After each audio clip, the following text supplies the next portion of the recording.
Algae farming for home nutrition. I never thought I would say this out loud, but my favorite pet right now lives in a glass jar and bubbles all day. It does not bark and it does not need walks. It just sits on my kitchen shelf, turning sunlight and air into food.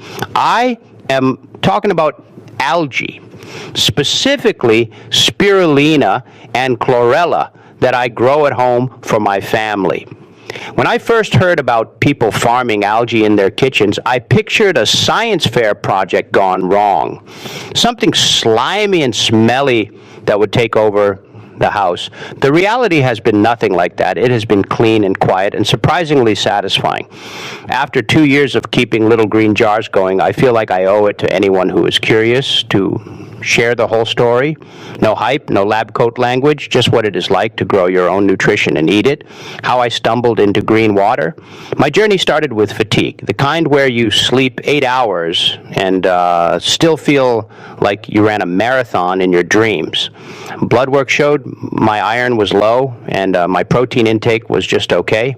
My doctor suggested supplements. I tried them. They worked, but they also felt like a Band-Aid. I wanted food to solve the problem instead of pills I had to remember. I started reading about nutrient density. That is when spirulina kept showing up. Astronauts eat it. People in Chad have harvested it from lakes for centuries. It is 60 to 70% protein by dry weight, and it carries iron and gamma linolenic acid and a bunch of antioxidants. Chlorella showed up too with its own fan club for chlorophyll and detox support. The problem was the price tag. A small bag of organic powder cost more than my weekly vegetable budget. And most of the cheap stuff tasted like it was scraped off a boat hull. Then I found a video of a guy in Thailand harvesting spirulina from kiddie pools. He was not a scientist. He was a dad who wanted cheap protein for his kids. He made it look easy. That was the push I needed. If he could do it in a backyard in Chiang Mai, I could try it in Hatnaogan with a jar and a pump. What algae brings to the table, I will keep this grounded in my own kitchen because I am not here to make medical claims.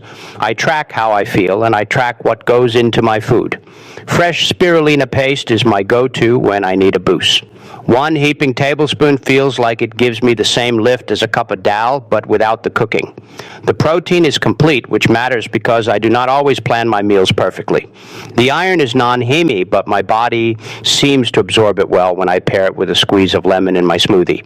Chlorella is different. It has a tougher cell wall, so most people buy cracked cell wall chlorella to digest it. When I grow it fresh, I blend it hard or let it sit in lemon juice for a while. The taste is stronger than spirulina, earthy and green like wheatgrass, but deeper. I use it on days when I have eaten too much fried food or when the air quality is bad. Placebo or not, I feel clearer after a few days of taking it. Both give me peace of mind. I know exactly what went into them. Filtered water, food-grade minerals, light, air. No anti-caking agents, no weird flavors added to hide oxidation. The color alone tells you it is alive. Dried powder is often dull olive green because it is oxidized. Fresh paste is electric, like green paint right out of the tube. Setting up your first culture without stress. Here is where people get overwhelmed and quit before they start. They read a PDF with chemistry diagrams and think they need a lab. You do not. You need 5 things. First, you need a container. Glass is best because you can see what is happening and it does not scratch and hide bacteria. I use 1-gallon jars because they are easy to lift and clean. Aquariums work too. Some folks use food-grade plastic buckets. Avoid anything metal. Spirulina especially does not like metal ions. Second, you need light. Algae eats light. If you have a south-facing window that gets strong sun for 6 to 8 hours, you can try that. I use a 20-watt full-spectrum LED grow light because I like consistency. I set it on a timer for 14 hours on and 10 hours off. In summer, I drop it to 12 hours because the ambient light is already strong. The goal is steady growth without overheating the water. Third, you need air. A small aquarium air pump with a tube and an air stone is perfect. The bubbles do 2 jobs. They give the algae carbon dioxide from the air and they keep the cells from settling and dying. If the culture sits still, it will clump and rot at the bottom. I run my pump all day and all night. It uses about as much power as a phone charger. Fourth, you need nutrients. This is the part that sounds scary, but it is just fertilizer for plants. Spirulina wants an alkaline environment with sodium bicarbonate for pH and alkalinity, plus nitrogen, phosphorus, potassium, and trace minerals. Chlorella wants a near-neutral environment with a different balance. You can buy pre-measured packs called Zaruk, medium for spirulina, or bold basil for chlorella. Rip the pack open and dump it into water. That is it. After a few months, you can mix your own if you want to save money. I still buy the premix because one bag lasts me half a year, and I never worry about pH crashes. Fifth, you need the starter. This is live spirulina or chlorella. You can get it from home algae suppliers or from a local hobbyist. Make sure it is a human consumption strain and not just pond scrapings. A healthy starter looks deep green and moves when you swirl it. It should not smell bad. It should smell like fresh grass or nothing at all. The rhythm of keeping it alive. Once you have the jar bubbling, the daily routine is simple. I look at it while the kettle boils in the morning. Good color means good health. Spirulina should look like liquid green velvet. Chlorella looks like a darker green tea. If it looks pale, I add a pinch of nutrients. If it looks yellow or brown, I worry. That usually means contamination or nutrient lockout. Temperature matters. Spirulina loves warmth. It grows fastest between 30 and 37 degrees Celsius. Chlorella prefers 25 to 30. In Rajshahi, our winters are mild, but nights can dip. I wrap the jar with a seedling heat mat set to 32 degrees in December and January. In peak summer, I move the jar away from the window and rely on LED so the sun does not cook it. If the water goes above 38 for spirulina, the cells burst and you get a sudden crash. You will know because the green turns to a ghostly blue and then clears. It is heartbreaking the first time. After that, you learn to respect the thermometer. Harvest is the fun part. Every 2 or 3 days when the culture is thick, I turn off the air pump and let it sit for 10 minutes. The algae stays suspended, but any heavy debris sinks. I ladle the green water through a 50-micron nylon filter cloth. The cloth catches the algae like thick paint. The water that passes through still has nutrients, so I pour it back into the jar. I top up with fresh water to replace what I took out, and I add a small scoop of nutrient mix. Then I turn the pump back on. The whole process takes 6 minutes. I get about 10 to 15 grams of wet paste from a gallon every 2 days, once the system is stable. That does not sound like much, but wet paste is about 10% solids, so 15 grams wet is roughly 1.5 grams dry, which is the same as a typical capsule. And because it is fresh, the flavor is mild, and the nutrients have not oxidized. I use it right away or store it in the fridge for up to 3 days. You can freeze it in ice cube trays for later, but I prefer fresh. How we actually eat it, I was worried my family would reject it. They did not. The trick is to treat it like a herb, not a main dish. A spoon and a mango lassi disappears. The mango is so strong you taste nothing else, but the color is amazing.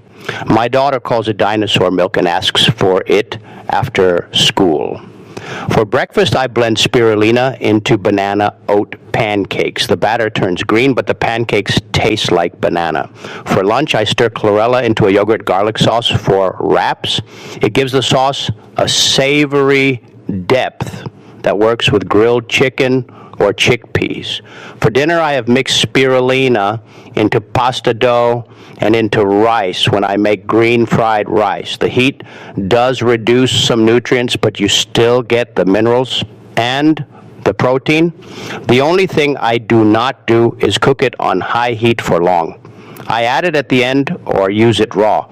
If I make soup, I stir it in after I turn off the stove. That way, it keeps its bright color and most of its good stuff. Troubleshooting the weird stuff, your culture will talk to you if you watch it. Foam on top usually means too much organic matter. Maybe you added too many nutrients or some dust got in. Skim it off and do a partial water change. Clumping means the pH drifted or calcium got too high. Spirulina likes a pH around 9 to 10. Chlorella likes 6.8 to 7.5. I keep pH strips handy. If spirulina drops below 8.5, I add a bit of baking soda. If chlorella climbs above 8, I do a water change. Smell is the biggest red flag. Healthy culture smells like a lake breeze or nothing. If it smells sour or like rotten eggs, you have bacterial contamination. Do not try to save it. Dump it and sterilize the jar with boiling water and start fresh. It hurts, but it is safer.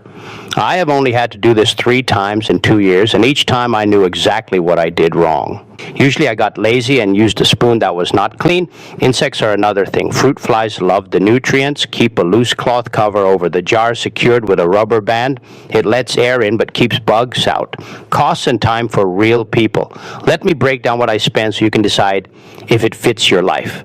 The air pump was 900 taka. The LED light was 1200 taka. The jar was free because I reused a pickle jar. The starter culture was 1500 taka with shipping. Nutrient mix cost me about 300 taka per month. Electricity for the pump and light is maybe 100 taka per month. So after the initial setup, I spend around 400 taka a month to produce fresh algae. That would cost me 1500 to 2000 taka if I bought it dried. The time is 5 minutes a day plus 10 minutes for harvest twice a week. That is less time than I spend scrolling on my phone. Why I keep doing it, it is not just about protein or iron. It is about having a living system in my house that responds to care. My kids have learned where food comes from. They have watched something invisible turn sunlight into something we eat. They argue over who gets to turn the pump back on after harvest. It has also made me a better cook. I think about color and nutrition in a new way.